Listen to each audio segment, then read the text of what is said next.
Great. Thank you. I mean, GI is this guaranteed income. GI, guaranteed income, is one of those ideas that a lot of people have. I do see, before I move to you, David, I want to address Catherine has a bunch of questions in here.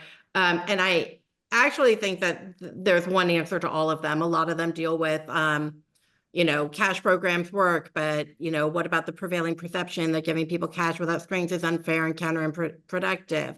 What about, we'll get to the welfare Medicaid one, but also about like work requirements. Why does that make sense? Blah, blah. I mean, my answer to these questions, David, Devin, look in the chat, read them in more detail, see what your response is what I have encountered in the time that I've been working in the anti-poverty space, which is about 5.5 years now, is that there is the mythologies about who is poor and why and what works to solve poverty are outdated for the most part and terribly wrong in many ways.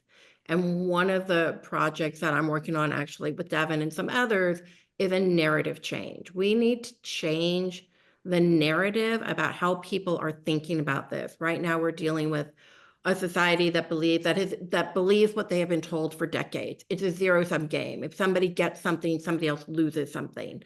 We're not living in, and I don't mean to quote Ezra Klein, in the same way Sheryl Sandberg ruined lean in for me, he's ruined abundance for me, but we need kind of an abundance mindset in terms of when all boats rise, all boats rise. We can all be in this together.